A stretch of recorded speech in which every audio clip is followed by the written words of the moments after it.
Abra comigo o livro de Esdras, capítulo 2. Nessa manhã nós teremos um maravilhoso desafio. O desafio de expor 70 versículos contidos numa grande lista de nomes em um dia, em alguns minutos, talvez. Abra comigo o livro do profeta, do sacerdote Esdras, livro de Esdras, capítulo 2. Eu lerei apenas os 2 primeiros versículos e depois, durante a exposição, lerei algumas porções do texto. Os irmãos já entenderam porque eu não lerei os 70 versículos. Fica aí a tarefinha de casa para que os irmãos leiam em casa, né? Chegarem em casa. Muito bem. Esdras capítulo 2, versículo 1 a 2, diz assim a palavra do Senhor. Estes são os filhos da província que voltaram do cativeiro, do meio dos exilados, que Nabucodonosor, rei da Babilônia, tinha levado para lá, para Judá, cada um para a sua cidade. E vieram com Zorobabel, Jesua, Neemias, Seraías, Relaías, Mordecai, Bilzã, Mispá, Bigvai, Reum e Baaná. Até aqui a palavra do Senhor. Oremos mais uma vez.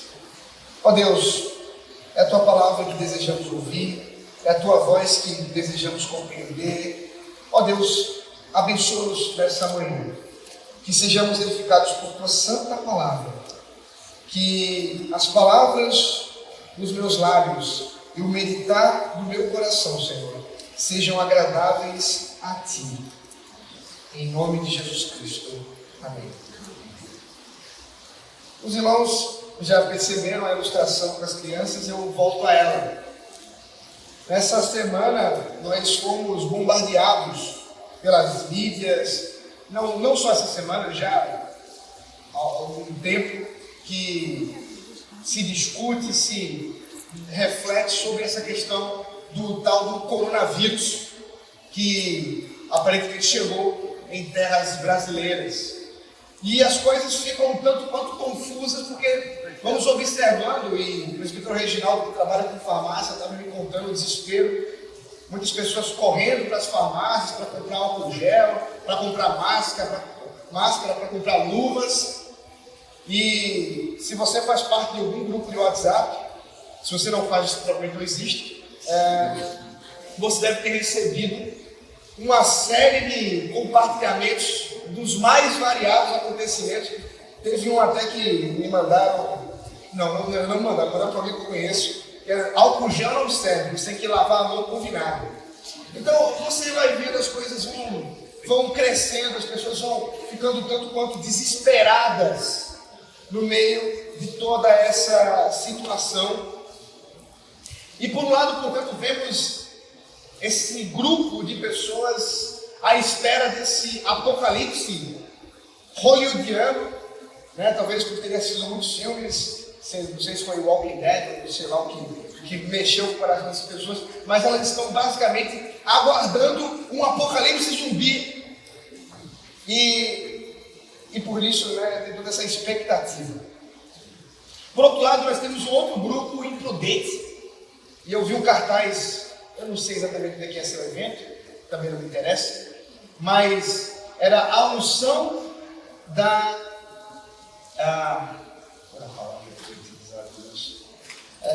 basicamente era isso, uma unção para que você não pegue coronavírus. Então tinha lá um pastor que ia dar imunidade, a unção da imunidade contra o coronavírus. Então ia ter um evento especial, onde viriam 2 pastores especiais, não sei que poder que eles têm, mas eles fariam oração e você não pegaria coronavírus, estava garantido, porque eles garantem, você processa no protocolo, não sei como é que é isso.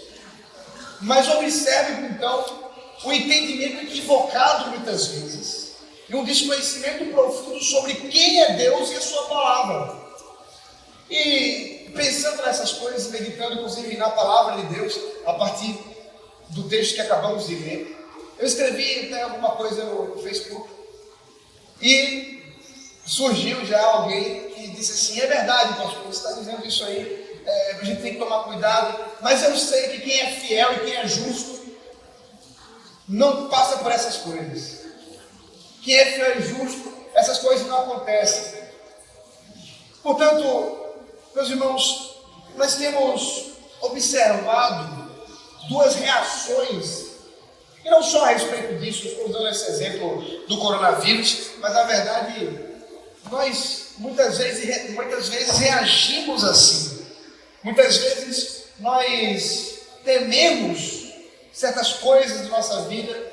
Há uma virose, um surto, só no nosso conselho, no grupo lá do conselho, todo mundo estava compartilhando, todo mundo doente, os filhos, e não é à toa que nós temos apenas quatro presbíteros agora, diante de 9 que compõem o nosso conselho. Por quê? Porque nós parecemos dessa situação. Nós vivemos uma situação desse mundo caído. E precisamos, portanto, compreender não só a situação que vivenciamos, mas especialmente quem é Deus, a sua fidelidade, em quem podemos confiar. O texto que acabamos de ler introduz uma lista enorme de nomes daqueles que voltaram da Babilônia. Os irmãos que estiveram no acampamento comigo observaram um pouco de como foi a chegada na Babilônia. Nós vimos lá na exposição dos 6 primeiros capítulos de Daniel como é que, por causa de Nabucodonosor, o povo então chega à Babilônia. Mas o próprio profeta Daniel, ao explicar sobre o que Nabucodonosor fez, deixa muito claro que foi o próprio Deus que conduziu para que o povo de Judá ficasse cativo no exílio babilônico. E se você não esteve comigo há algum tempo atrás, quando expus o capítulo 1 de Esdras, deixe-me lembrar um pouco aquilo que eu expliquei para os irmãos em termos de introdução. Nós temos aqui o livro de Esdras e Neemias, onde vamos expor durante todo esse ano pela manhã. E esse livro, que eu estou chamando de um livro porque Esdras e Neemias compõem uma única peça literária que conta essa história de como foi que o povo voltou do exílio babilônico. Mas só para lembrar os irmãos, como foi que o povo chegou no exílio babilônico?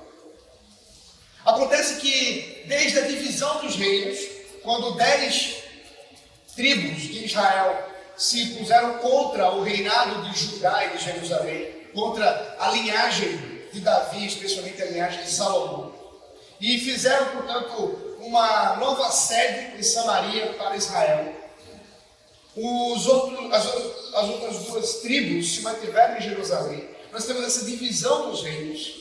No entanto, tanto do reino do norte quanto do reino do sul, nós tivemos uma propagação do pecado, da idolatria, da desobediência contra Deus, a ponto de observarmos dentro da própria história, quando nós lemos o livro de Crônicas, o livro de Samuel, o livro de Reis, e entre os profetas, as duras acusações, especialmente por Jeremias e Isaías, que o povo se levantou para adorar a ídolos, a adorar a deuses vizinhos, já faziam sacrifícios de crianças, casaram-se com pessoas fora dos arraiais do Senhor, em profunda desobediência, e Deus, por meio de seus profetas, deu um veredito: vocês vão ser exilados, o meu juízo chegará até vocês. E primeiro chegou por meio do reino da Síria, que faz o exílio do reino do norte. Depois de algum tempo, Nabucodonosor, no reino do sul, faz esse exílio, esse expatriamento do povo de Judá, que agora está como escravo em Babilônia, nesse mundo hostil. Mas agora nós encontramos uma nova situação, porque Deus, assim como já havia prometido que isso iria acontecer, também havia prometido que ele traria alívio diante do exílio. E que no decorrer de 70 anos, ele haveria de trazer de volta o seu povo e restaurar o templo que foi destruído. E é isso que nós encontramos. A queda de Jerusalém, que aconteceu em 586, com a destruição do templo, com a destruição da cidade. A conquista da Pérsia sobre a Babilônia, isso relatado inclusive por Daniel também. Nós temos isso acontecendo em 539, quando o rei Ciro, também chamado de Dario, toma o reinado da Babilônia após uma desobediência de Belsazar contra Deus, usando os utensílios do templo para profanação, para uma orgia que estava sendo feita em festividades. Mas então o primeiro retorno dos exilados de Jerusalém ocorre com Zorobabel e Sesbazar em 538, anos depois da conquista da Pérsia. Isso por meio do decreto do rei Ciro, que ordena o retorno. Isso comentei no capítulo 1 há algum tempo atrás. Nós teremos também, a partir de 520 até 480, o ministério do profeta Ageu e do profeta Zacarias. Em 516, 70 anos depois da destruição do templo, o templo é restaurado pelo trabalho de Zorobabel, depois do trabalho de Esdras. Então nós temos o segundo retorno dos exilados em 458 com Esdras, e por fim o terceiro retorno com Neemias em 445, quando nós temos mais um grupo voltando para Jerusalém. E ali, com Neemias, o muro é reconstruído em 445. Um grande milagre acontece, o muro é construído em menos de um ano. E então nós temos a composição do livro de Esdras e Neemias, aproximadamente 430 a.C. Essa é a situação que nós encontramos aqui diante desse texto que acabamos de verificar. Nós observamos com clareza nos registros que nos são apresentados a fidelidade do Senhor em concretizar a sua palavra, uma vez prometida, agora cumprida. Ele prometeu e ele cumpriu de maneira perfeita e cabal. O Senhor, com sua fidelidade à aliança, o Senhor que é fiel ao pacto que Ele mesmo fez, nos chama também hoje, assim como chamou esses que ouviram e leram daquilo que foi escrito, a confiar nele, a confiar no Deus fiel. Por isso que nessa manhã nós vamos verificar o Deus que é fiel e sua fidelidade, e nós que somos chamados a confiar nele. Fidelidade e confiança. Esse é o nosso chamado dessa manhã. Por isso, nos versículos 1 e 2, nós vemos exatamente esse cumprimento da promessa. O exílio, para algumas dessas pessoas, é finalizado em 46 anos. Nós vamos observar que a volta, o primeiro retorno, 538, compõe, portanto, esses 46 anos de exílio babilônico. No entanto, mesmo aqueles que voltaram, como eu falei para as crianças, ao se depararem com a cidade destruída, ao se depararem com o templo destruído, não tiveram completamente as promessas cumpridas ainda. Era uma espécie de já e ainda não, porque precisavam aguardar quando que esse templo seria reconstruído. Nós vamos observar que desde a chegada dessas pessoas já iniciou-se o processo de restauração desse templo. Isso vai acontecer em 516. Também nós temos a possibilidade de observar que quando o profeta Daniel, no capítulo 9, questiona ao anjo de quando é que todas essas coisas, a redenção, a restauração de Israel, quando essas coisas vão acontecer, o anjo diz: olha, tenha calma, porque é bem verdade que há 70 anos, mas esses 70 anos não se cumprem completamente. Esses 70 anos não resumem completamente aquilo que Deus está fazendo de restauração e redenção plena, dando a entender, já em Daniel, que a reconstrução dos muros de Jerusalém, a reconstrução do templo de Zorobabel, não cumpre plenamente e perfeitamente aquilo que Deus havia prometido. Antes, aponta para um cumprimento maior, aponta para alguma coisa mais profunda.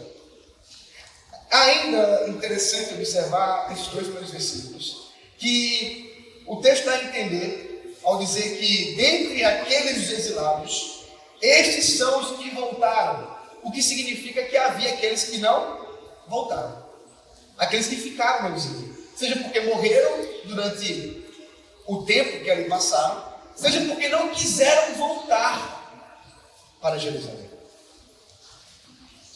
Isso já nos mostra que nem todo aquele que é de Israel é de fato de Israel. Nem todo aquele que está presente de maneira civil em Israel, por ter sido circuncidado, por guardar as festas, pelo menos antes do exílio, é realmente israelita. Porque aqueles que ficaram não eram dignos de serem assim chamados. Antes, não creram, não confiaram em Deus. Se satisfizeram com aquela vida na Babilônia. Entraram no mundo hostil a Deus e se perpetuaram ali. Amados, quando nós vemos essa lista de nomes de pessoas, nós somos convidados a observar que Deus não nos trata como boiada, não nos trata meramente como o povo de Deus. Não é somente isso. Ele nos trata pelo nome. O Deus que nos ama é o Deus que nos conhece pelo nome, é o Deus que sabe quem somos nominalmente, individualmente. Essa lista, queridos irmãos, que nós encontramos em Esdras, ela será repetida em Neemias capítulo 7. No futuro próximo nós vamos expor também aquele texto. No entanto, há algumas diferenças interessantes entre Esdras capítulo 2 e Neemias capítulo 7. Essa distinção, essa diferença, e é difícil muitas vezes conciliar como é que a gente entende alguns termos, alguns nomes, na verdade, que são diferentes de uma lista para outra. E nós observamos isso e pensamos assim: qual lista está certa? Como é que vamos confiar em Deus se o texto que estamos lendo, que Ele nos deu, parece não ser tão confiável assim? Aqui eu preciso que os irmãos prestem bem atenção, porque nós precisamos aprender algumas coisas para amadurecer nosso entendimento sobre a inspiração das Escrituras. Especialmente aqueles que estão comigo nas quartas-feiras já têm observado isso. Queridos, nós cremos que o texto que foi escrito pelos autores inspirados por Deus é inerrante. Foi inspirado por Deus, com palavra de Deus, e isso é inquestionável. Mas é bem verdade que no decorrer do tempo, pelo assomar-se de cópias que foram sendo produzidas durante o tempo que nós chegamos hoje, e a Bíblia, especialmente o Novo Testamento, mas tanto o Antigo quanto o Novo Testamento, são dois materiais literários que se compõem com um número de manuscritos que supera em muito qualquer outro material da literatura antiga. Nós vamos observar que é preciso ter certa humildade, e confessamos que muitas vezes nós não compreendemos completamente, ou não temos todo o entendimento para observar aquilo que está no texto bíblico. Algo se perdeu durante essa história. No entanto, não se perdeu aquilo que não era para se perder. É isso que precisamos nos confiar. Porque aquilo que foi inspirado por Deus se mantém até hoje em preservação pelo poder de Deus, para que nós sejamos edificados pelo Senhor hoje, mediante a sua palavra, naquilo que interessa, para que Deus nos edifique nessa manhã, e para que Ele traga os motivos daquilo que ele escreveu. Por isso, quando nós lemos a lista do capítulo 2 ou a lista do capítulo 7, nós podemos estar certos que talvez nós não consigamos resolver esse problema. Mas nós não precisamos nos preocupar em resolvê-lo agora. Porque se não está resolvido para nós agora, é porque não nos interessa agora para ser resolvido. Se o nome que está aqui não está no capítulo 7 de Neemias, ou no capítulo 7 de Neemias não está aqui, não somos nós que vamos resolver isso agora. Mas podemos estar certos que o motivo dessa lista está claro para nós. Eu quero deixar para você já claro agora. Essas listas foram trazidas para que trouxesse unidade e identidade nacional para o povo de Israel. Para que as pessoas entendessem que Deus os chamava pelo nome e os chamava para compor o seu povo, e que mesmo o templo, que nem havia sido reconstruído, não é mais importante do que as pessoas que já foram listadas. As pessoas que já estão aqui, inclusive, com disposição para reconstruir esse templo. De modo que, no versículo 2, nós encontramos o nome dos líderes que conduziram a adoração, que conduziram o retorno do exílio. Nós temos Zorobabel, antes de falar dos nomes, só para lembrar uma coisa interessante. Nós temos aqui 11 nomes, sendo que um nome não está tratado exatamente aqui, o que nos dá, isso Neemias fala, na lista de Neemias há 12 nomes, nos aponta que esses 12 líderes que retornam a Jerusalém são como um sinal, são como um símbolo do retorno de Israel completamente às suas 12 tribos.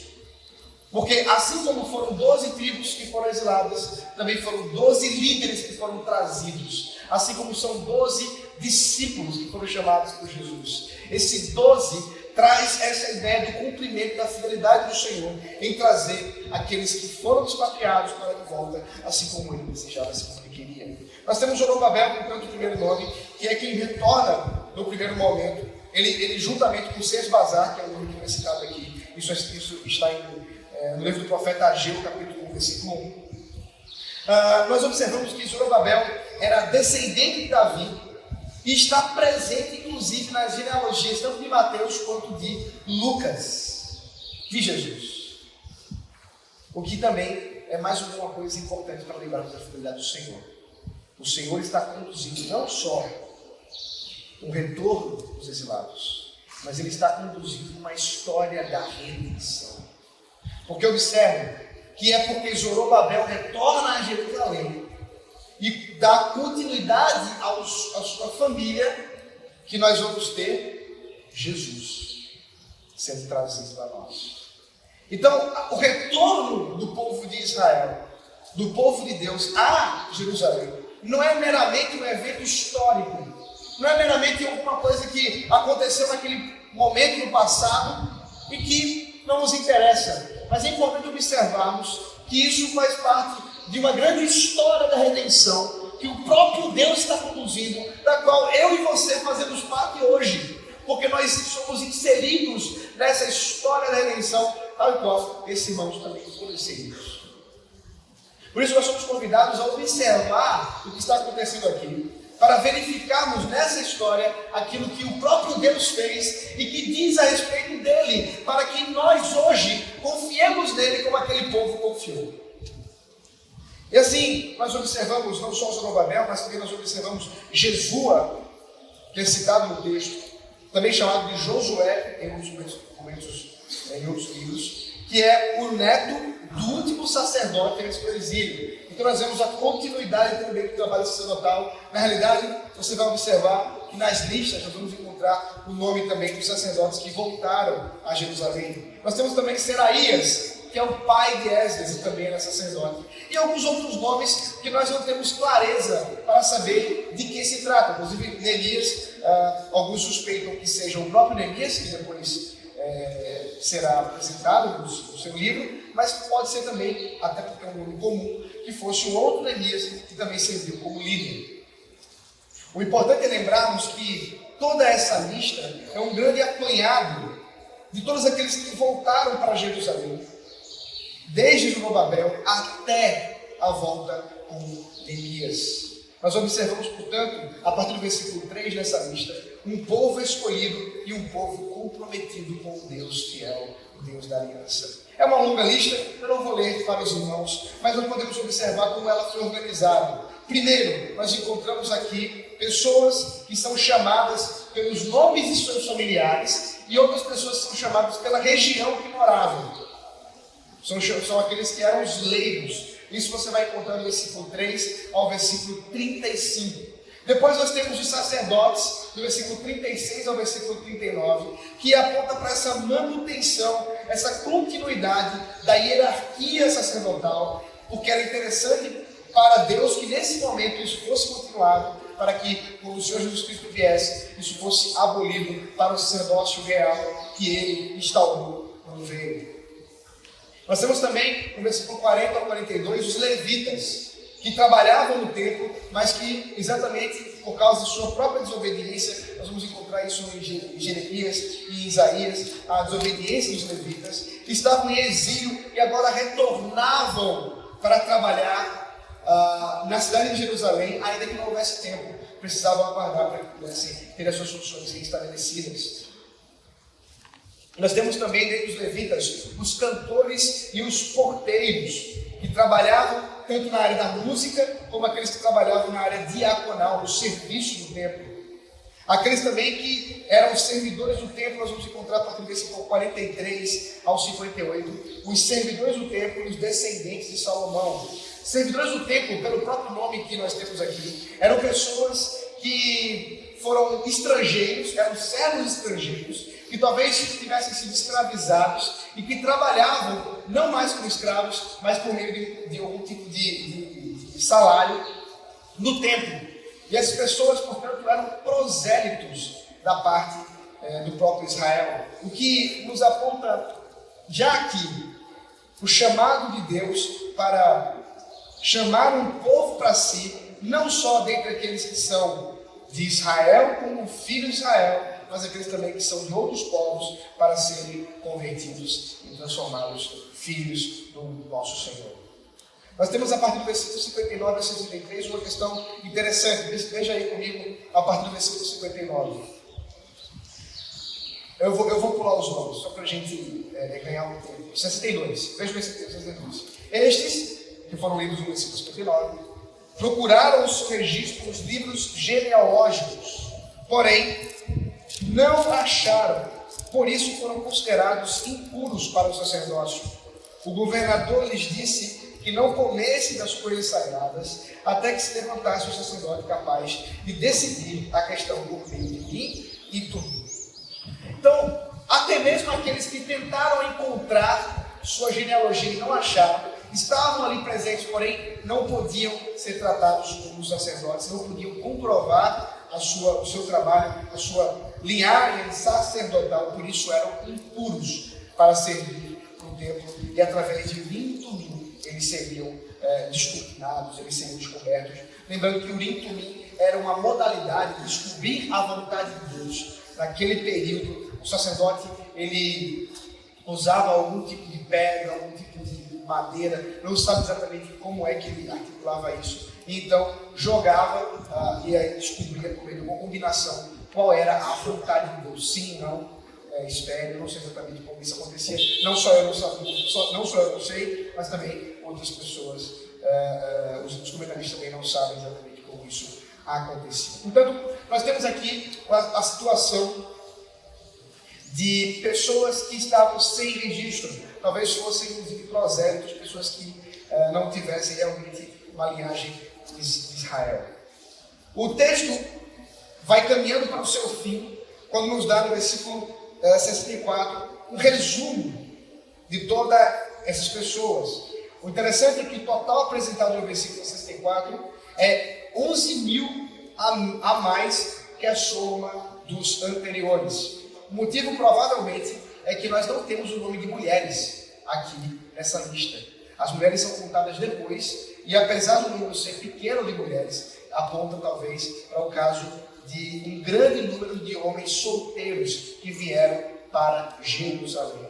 Então, as mulheres não estavam presentes nesse primeiro momento. O final do texto nos dá o número de 42.370 pessoas que retornaram para Jerusalém, mais 7.337 servos e servas e 200 cantores. O texto termina nos falando que esse grupo de pessoas, ao chegar em Jerusalém, eles quiseram adorar a Deus. Eles quiseram fazer aquilo que era o hábito deles. Eles quiseram fazer aquilo que era normal para a vida deles, mas não acharam lugar para adorar. Não acharam lugar para a adoração do Senhor, o templo do Senhor. Então, nós vamos observar no final do texto, versículo 68, veja comigo. Alguns dos chefes e famílias, ao chegarem à casa do Senhor, em Jerusalém, deram ofertas voluntárias para a casa de Deus, para restaurarem o seu antigo lugar. Segundo os seus recursos, deram para o tesouro da obra meia tonelada de ouro, 3 toneladas de prata e 100 vestes sacerdotais. Então nós observamos que o povo, por meio voluntário, observando a necessidade, entregou ofertas, um grande valor de ofertas, considerando inclusive que vinham do exílio, vinham de uma vida de escravos, para que o templo fosse reconstruído. A adoração era uma coisa que era importante para as pessoas. Queridos irmãos, o que toda essa história nos revela hoje? O que tudo isso nos aponta diante de Deus que somos chamados a confiar em sua fidelidade? Primeiro, nós observamos nesse decorrer da nossa história que o desespero e a imprudência que naturalmente se revela no nosso coração é uma coisa que precisamos tomar muito cuidado, porque nós não podemos andar desesperados nesse mundo. Nós não podemos andar como se não tivéssemos um Deus que está em seu trono e que está olhando para tudo isso que acontece em nossa vida, como também olhou para tudo o que acontecia no período que acabamos de observar.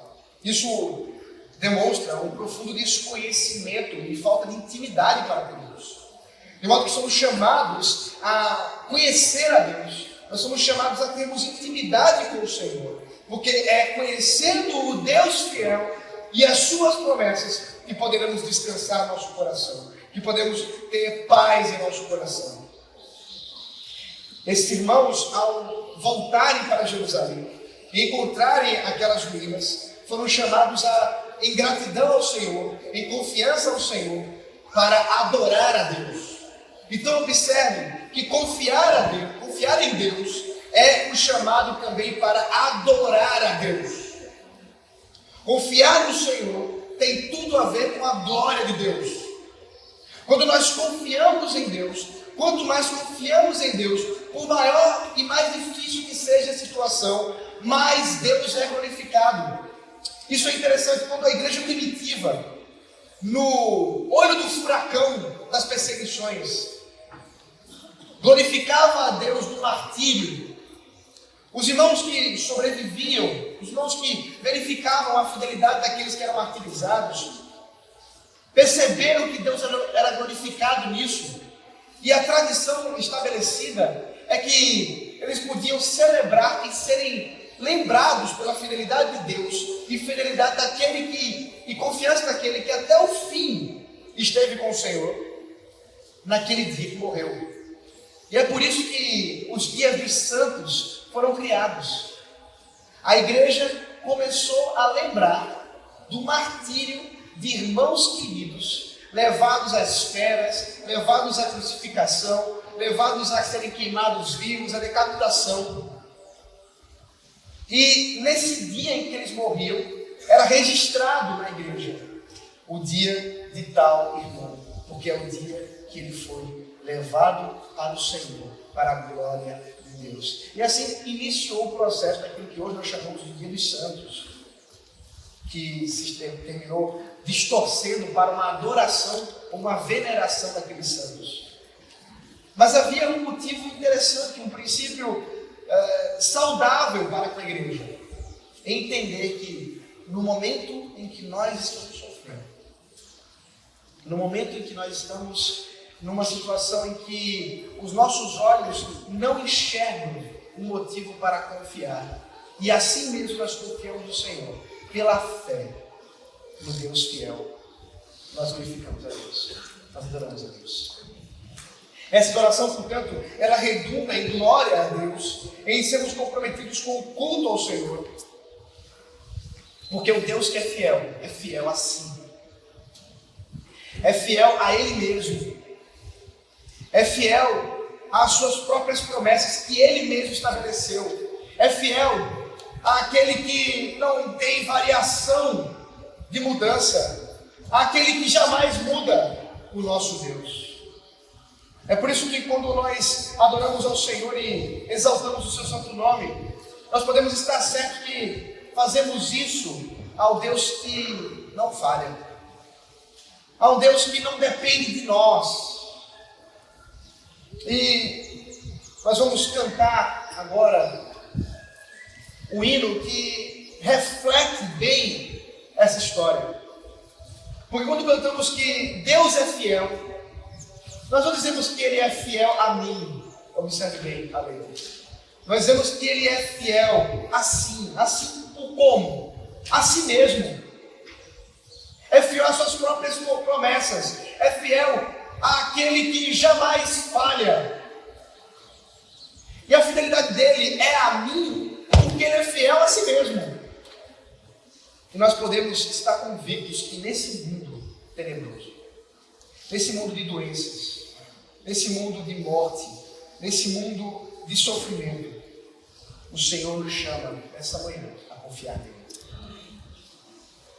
O povo estava no exílio e sabia que Deus podia puni-los e discipliná-los. Mas também sabia que nada disso é sem significado. Meu irmão e minha irmã, eu não sei qual a sua situação hoje, de doença familiar. Doenças podem ser muito mais graves do que apenas uma mera virose, como meu filho estava contando da virose dele. Mas o Senhor nos chama a orar nessa manhã, dizendo: Senhor, o que eu posso aprender hoje com o sofrimento? O que eu posso aprender hoje com o Deus que é fiel, mesmo quando eu não sou fiel, mesmo quando outros não são fiéis? Nós podemos louvar e adorar confiando no Senhor, que não falha. Ele cumpriu sua promessa ao trazer de volta o seu povo ao exílio. E quer saber de uma coisa? Ele também vai cumprir sua promessa a nos levar à Canaã celestial, a nos levar para aquele fim dessa história da redenção, iniciando uma nova história na eternidade. Nossa, nós podemos escutar hoje essa confiança, sabendo que Ele é fiel. Vamos ficar de pé. Vamos orar cantando, ou cantar orando esse hino, que é conhecido. Preste bem atenção. Talvez você conheça por uma letra um pouco diferente, mas preste atenção. É a letra do nosso cenário do nosso canto. Nós vamos cantar como uma oração. Não cante apenas uma mera música, mas realmente sabendo que cada palavra tem significado. Tu és fiel, Senhor. Ele é fiel, jamais. Cantemos, adoremos.